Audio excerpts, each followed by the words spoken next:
Hello, welcome everyone to our fifth session of the TGI, the Thank God It's Monday Challenge, a webinar series that pretends to be an invitation to open up our minds and explore the universe of opportunities potentially hiding under the surface of this COVID-19 crisis, and which are awaiting to be uncovered.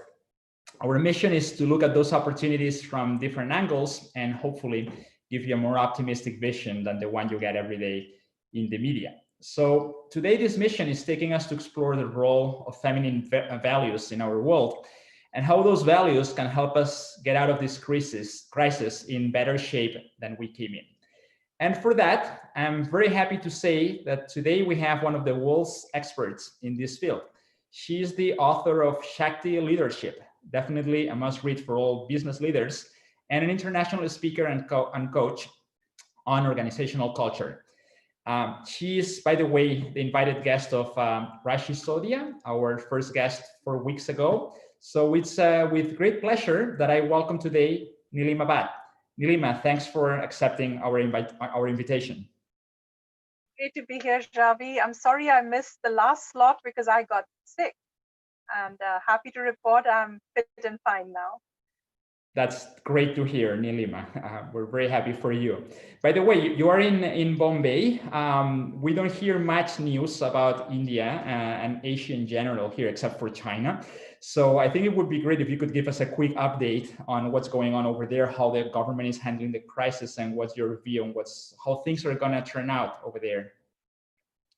I think India has surprised everybody because it's 1.3 billion people, and I think our reported cases were only around 42,000, out of which I think some 11 odd thousand have recovered fully, and we have, as of yesterday or today, only 1,350 odd deaths. So that seems like an incredibly small number compared to many of the other similar sized countries or even smaller countries. So like the US and of course, Italy and Spain and so on, Iran, much bigger numbers. So I think we've done well because Modi put us into lockdown very quickly. And also perhaps because, Indians have such incredible immunity built because of lots of heat and dust. That's a fun one. Yeah, if you check our microbiome, inside we've probably already had something for a coronavirus. the virus runs away of you when he sees you. Right? That's funny. I think it's a combination of the heat and the dust, right? Okay, well, that's good. That's good. I guess your government has also done something well, probably definitely better than our government here. So, well, congratulations, and let's hope that things keep like that. So, Nilima, I don't know how many people in our audience has heard about Shakti leadership. So, why don't you give us a quick update so we all share a common ground?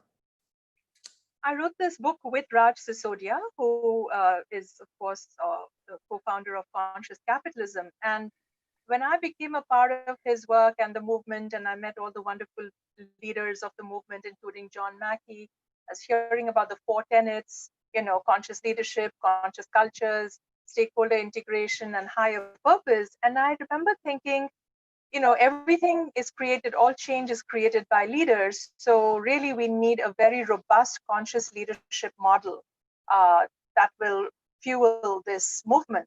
And from all the leadership models I saw out there, most of them were Western models, coming out of very modern thinking, maybe very militaristic in its inspiration as well.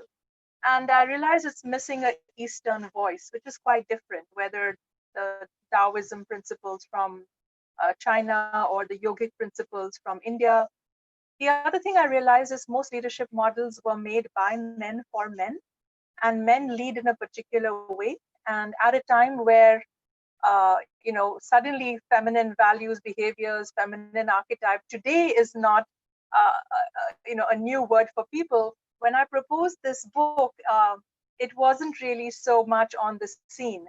And I really felt the need to raise up the feminine archetype in leadership, which is all about bringing love and care and inclusion and creativity and variety and trust and vulnerability and collaboration and empathy and kindness, all these wonderful qualities that actually run the show. And that they are the glue that keeps the system together, but they're not valued and they're not rewarded, and everyone's busy focused on getting things done, focusing on the task. That is like healthy masculine, but without this feminine in complementary relationship with it, really none of these tasks will get achieved. So my intention was to create a leadership model that works for both the East and the West, and for both men and women, in a way that provides a very whole archetype for a leader. When I read that, that's one of the things that I found most striking when I read your book. I kind of thought it was going to be more like a feministic manifesto or something like that. But I realized that it was more about finding the proper balance of masculine and feminine values in both men and women. And I thought that was a very interesting and different take on leadership from other views that I had read about before. So yeah, that was very interesting. So I guess that takes us straight into Raj's question. As you know, this webinar series, every guest invites the next one and asks a question. So what you just described is almost the answer to what, it's not the answer, but it takes us there, at least takes us to the question. The reason why he invited you is because he thinks that crises are great opportunities to bring in our feminine side, this side that we always leave behind, that we never pay attention to. We resort to it in times of crisis. And he wanted to know your take on how do you think that the feminine can be relevant in getting out of this crisis we're in? So actually there are two questions in there. One is the idea that crisis awakens, and the other is the idea that in that awakening, we need to draw upon our feminine side to really succeed. So maybe I'll answer to both these questions. So in the model of Shakti leadership, we talk about the heroic journey. We really draw from Joseph Campbell's work that the crisis is a call to adventure. We have to go into the magical world, the underworld, where we no longer have the skills and the tools, because what worked for us in the past in the ordinary reality no longer works now. And this is where perhaps the feminine qualities come good, because the feminine has the capacity to surrender, to submit to the not knowing, the ability to flex and adapt and flow, right? These are qualities that don't naturally come to people cultured in a more masculine model. So where it is all about being very clear about who you are and what you're doing and having your structure and having your strategy. And suddenly in this world where your old strategies no longer work, you require to have the ability to become vulnerable, the ability to say, I don't know, and I may be lost here, and can I ask for help? Can I collaborate with someone else? Am I willing to give up on my ego? So these are traditionally feminine qualities. Of course, they are not confined to any gender. Both men and women have the ability to access these capacities, the ability to surrender to a higher knowing, your intuitive self, your creative right brain. These are all qualities you need in a crisis. And once you find these qualities, you have to go through your worst fear. You have to face down the worst fear. And once you can face the one thing you don't want to face, you suddenly find you are transformed. You arrive on the other side and you have developed new skill sets, new gifts, new competencies you never knew you had. And you therefore evolve as the leader you are, as the person you are. And now you have to come back to the very world that you fell off from And you have to bring your gift, your elixir back to save that world and to heal that world and to take that world to its next evolutionary level. So I guess I'm combining both the heroic journey, which we use very centrally in the Shakti leadership model, that to come into any kind of power requires you to make a journey. So instead of looking at a crisis as a traumatic event, like the current situation in our leadership, in our business, and so on, how can we reframe it from a place of presence, from a place of mindfulness, awareness? How do we reframe it as a call to adventure? Saying, instead of why is this happening to me, why is this happening for me, and what new skill sets can I find within myself? What new capacities can I find?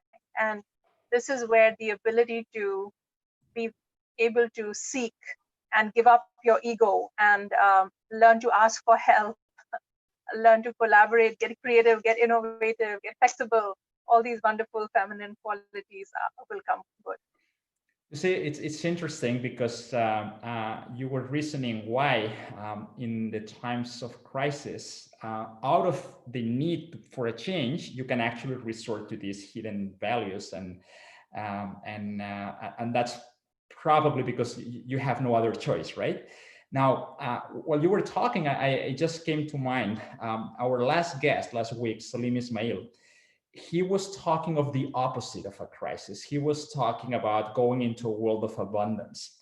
And he was talking, actually, he mentioned how money was a great invention for handling scarcity.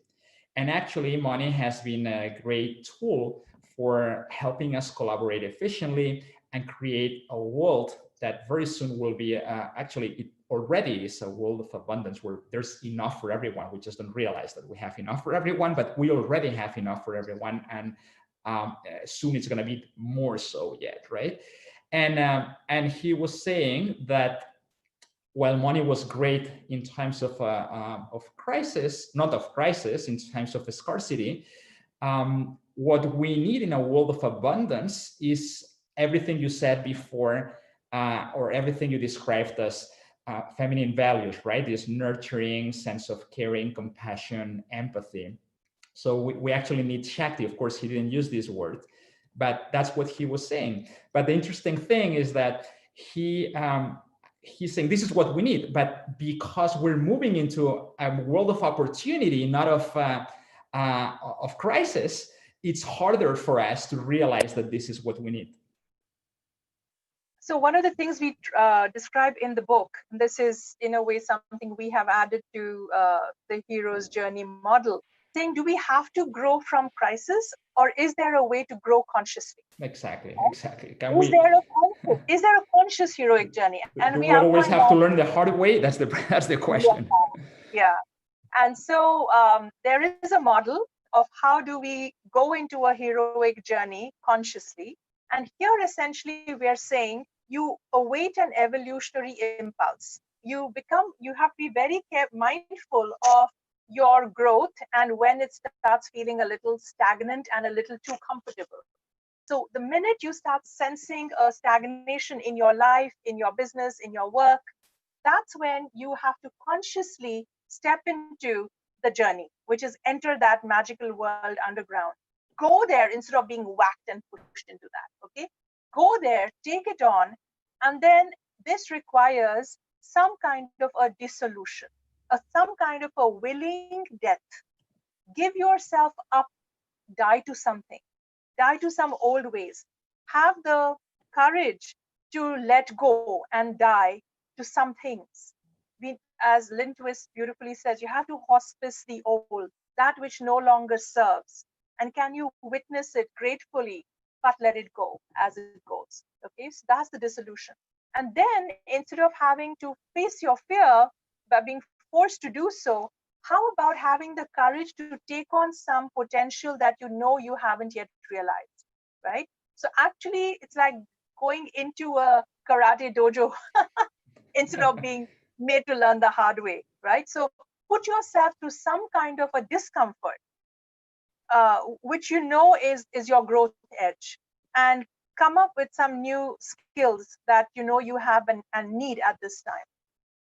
Once you do that, you will find that you start evolving. You become the next better version of yourself. Once you evolve, you bring resolution. So I call it evolutionary impulse, dissolution, evolution, resolution. So once you evolve, it's beautiful. The arc of the journey says you don't go through all this difficult crisis, pain, whatever, just for your own growth. You go through it because you're here to grow your collective. So you have to bring some kind of resolution to your tribe and its situation, whatever it is stuck in, wherever it is stuck at.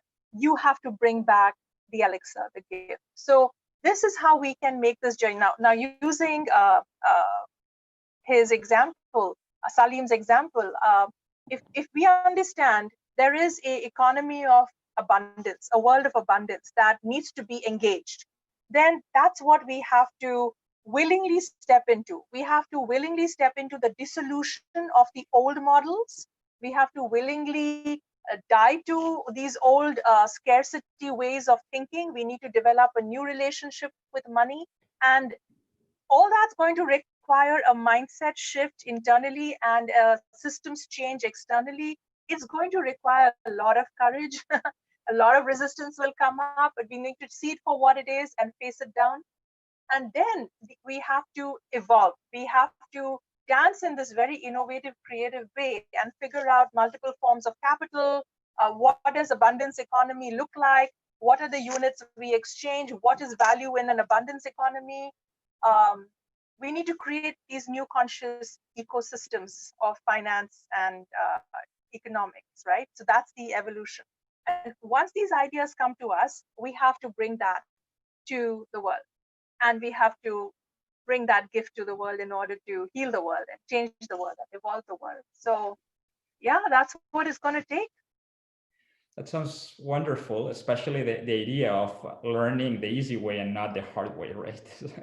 Yeah. So I guess one of the things that would help moving in this direction is finding proof that this actually works. And that's probably the tough part, right? Because when you hear a theory, it may sound enticing, it may sound attractive, but you are not sure if this is going to work. And if you're in your comfort zone, you don't want to try what's outside the comfort zone just to get better. That's why crises work, because you're not in a comfort zone. You want to get out of the crisis, and then you are more willing to try things that you wouldn't dare to try. But it looks like we are getting now some evidence that your theories are correct, or at least that's what we've been hearing in the news in the last few weeks. Apparently, 7 of the countries that have best handled this COVID-19 crisis have 2 things in common. First, they are run by women, and second, they are very small countries or highly decentralized countries, like in the case of Germany. What can you say about those 2 things?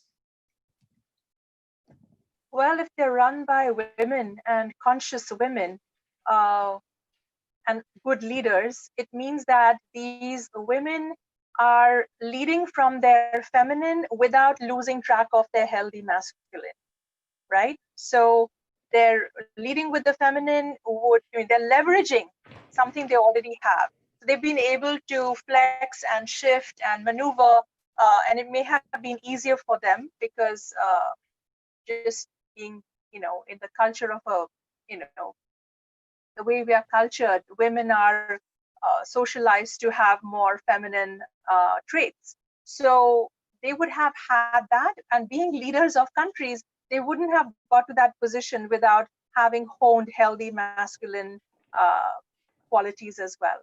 So the ability to get things done, the ability to lead from the front when needed, the ability to say no.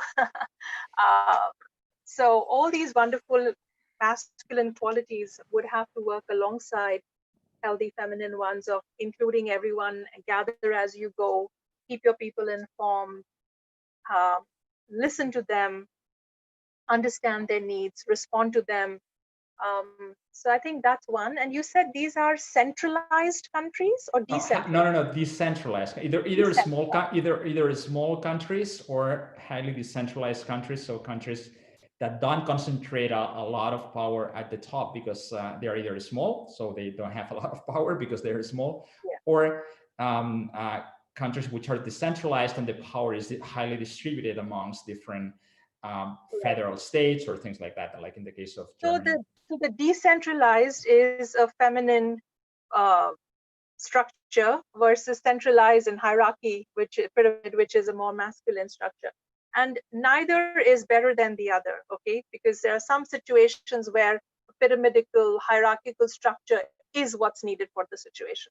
And then there are times where a more distributed leadership, more networked matrix leadership may be better. And it seems to me, just looking on the, looking at the cases you're describing, that at a time like this, where we need to trust and rely on the individual and the local feet on the ground and intelligence on the ground that understands what's best for themselves. They're the ones who are going to be able to move, be agile and move quickly and do what's right instead of waiting for a centralized solution to come, which may not know what their ground reality is. So I think that's a kind of a no-brainer that at a time like this, which requires very much a house-to-house behavior change, and your local leadership needs to be organized quickly and needs to be trusted with organizing itself. And it seems like these leaders, these women leaders, sense that and allow that to happen. So you mentioned just a minute ago, you described those women that are doing a great job in running their countries as women that probably have been able to lead with their feminine without losing their masculine. And is it probably what we see more and more, unfortunately, is women that actually do the opposite, that lead with the masculine and lose their feminine. In fact, in your book, there's one section in your book that you see that unfortunately we often see many women that make it to the top approaching leadership as men in women's clothing. That's how you describe them, and even acting more macho than most men. Why is that? Why is that happening? There was a time I would, maybe be a little judgmental about these behaviors, but today I just feel so much compassion for everyone who's done what they had to do to get what they needed.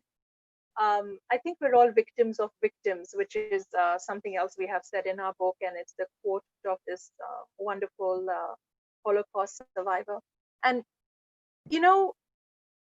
if you are in a unequal power system and you see power is skewed towards one kind of behavior, and that's the only way to get into power, then everyone learns to play that game, because those are the rules of that game. Those are the price. That is the price of entry, right? Mm-hmm. So if leadership is structured in this very masculine way, and that's the only way to get a position of leadership, then women would assume that, oh, those are the rules of entry.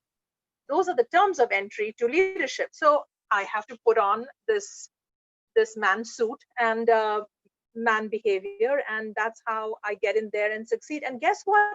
That's what works, because the people who have to make a decision to give her that role are looking for a preconceived archetype that this person has to fit, which is a very male and masculine version of leadership. So the whole system is geared to make this happen. And so it takes a lot for a woman to say, I'm going to go in there, I'm going to lead like a woman, I'm going to choose my unique and best combination of feminine and masculine leadership qualities and traits, and I'm going to make this work and succeed. And then, finally, success is its own validation, right? So if this woman, and we're talking about the Jacinda Arderns now, and these wonderful women from the Scandinavian countries in leadership today, I think something's happened, whether it's the women's marches in 2016, 17, and Trump getting elected. It's interesting that Shakti Leadership came out in 2016. And right after that, this book came out in April 2016, and November, Trump got elected. In January 2017 were the women's marches, and then the Me Too movement. And it's almost as if the feminine, the repressed, suppressed, denied, unrewarded, ostracized feminine is rising again in the collective, right?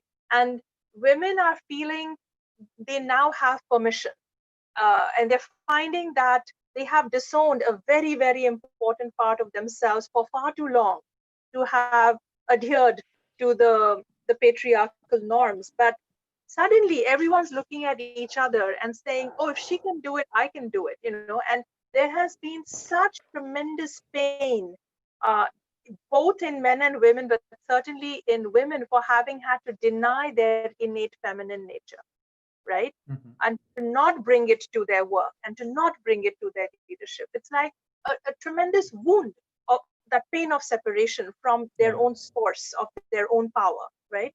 So I think because of what's happened since 2016, women leaders now feel it's okay, not just okay, it's necessary to try a new leadership which is actually true to them. And the Athena Doctrine and many books like that are talking about the future belongs to women who women leaders and men who lead like them and so on. I think women leaders, whether they're in business or in government, are beginning to realize that these very feminine values and behaviors are what is needed to restore balance and to shift and change and transform and save the situation. So they're showing up. Okay, thank you, Nilima. I'd like to ask you many more questions, but we're running out of time, and I would like to give our audience a chance to ask a few questions. So maybe we have time for 2 quick questions. Berta, do we have some questions from the audience that we can pass on to Nilima real quick? Yes, we have a couple, in fact. So Jennifer was asking, how can we help ourselves and others to stay and sustain this place of reframe, surrender, finding access to full creativity, and not fall back into the old narrative and actions? Thank you, Jennifer. We talk about the 5 elements of Shakti leadership, and the master key, the number 1, the first element is called presence, cultivating presence. So that there's really no way around this one master key. How do you get out of your ego? Because ego is where all your limiting fears are, and that which separates you from your power. So in order to step back from your ego and step back from your gut where you have nothing to defend, step back from your heart where you have nothing to self-promote, step back from your head where you have nothing to feel shame and guilt or fear and anxiety about, and you just come back into your spine and you breathe in that place and you access this river of consciousness and this river of animating power that moves through you and is innate to you, right? That is your place of power. That is your place of presence. And we use this statement, and affirmations are very powerful. So talking about how do we shift from scarcity to abundance thinking and stay in our power, we use affirmations like, I have nothing to defend. I have nothing to promote.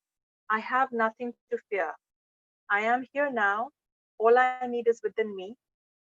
And this I love. All I need comes to me. So you kind of put yourself as a vessel of flow. Beautiful words I heard today from Dr. Zach Bush. Become a vessel of flow and remind yourself that I am enough, I have enough, and there is enough for all. So these affirmations reframe you, kind of unhook you from your limited separative self and put you back into your flow with all that is and your abundance. We have a presence practice. I'm very happy to share that on the link afterwards. That'd be great. If you send us that, we'll share it with everyone. Thank you. One last question, real quick, Berta. So we've talked a little bit about politics, so I think this one comes handy, and I think it also applies to many countries. It says the United States doesn't seem to be able to elect a female president. Is it because the female leaders don't have the right balance, or the voters don't have the right the skill set to evaluate leadership? Okay, I'm going to give a more depth psychology, archetypal psychology answer to this.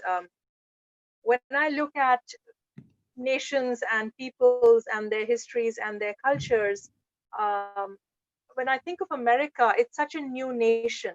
So the collective consciousness of its people hasn't really fully healed its unfinished business and wounds, right? So whether it is the wound of slavery or the Native American Holocaust or the witch burnings, it's a land of freedom, and at the same time, it's sitting on so much unresolved pain. So until the American national psyche heals its collective trauma around these things of the past, and there's some kind of truth and reconciliation around that, I don't think they will truly value that feminine principle, because it takes the feminine principle to go in and compassionately lay those crosses to rest and so on. So I think America's, a nation elects leaders based on its preparedness and its own psychological wholeness. So maybe there's a connection there. Thank you, Nilima. One last question that I forgot to ask you before, and that we always ask all our guests.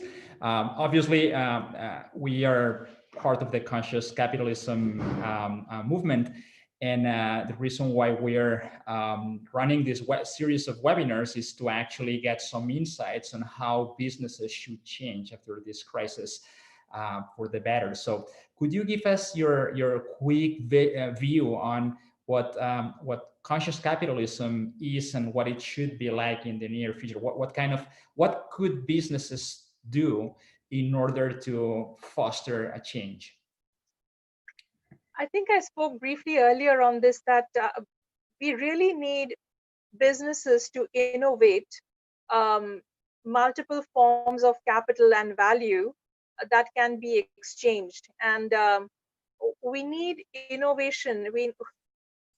That is one major way. The other way is businesses have to further integrate into natural laws and systems of nature and work with that. Business is a unit of the greater ecosystem, the environmental ecosystem, and they have to work within planetary boundaries. And the more businesses learn to, in fact, I would say, instead of following this growth for growth's sake model, which is a strategy of a cancer cell, right?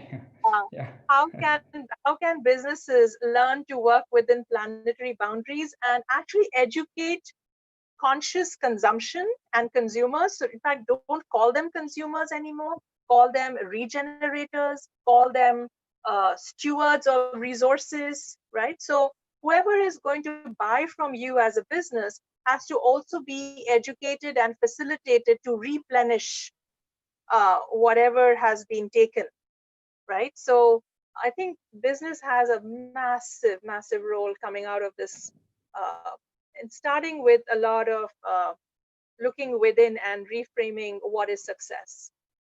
Okay, let's hope that all the business leaders that are watching us make a good note of your wise piece of advice. Thank you, Nilima. And as always, before we go, we always ask our guests to invite the next guest.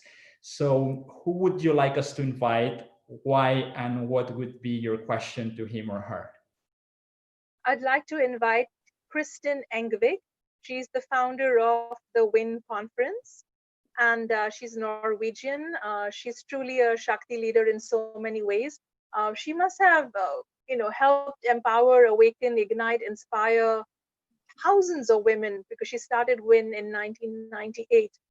My question for her is, how is she going to pivot or change or innovate her work with women going forward in the post-COVID era.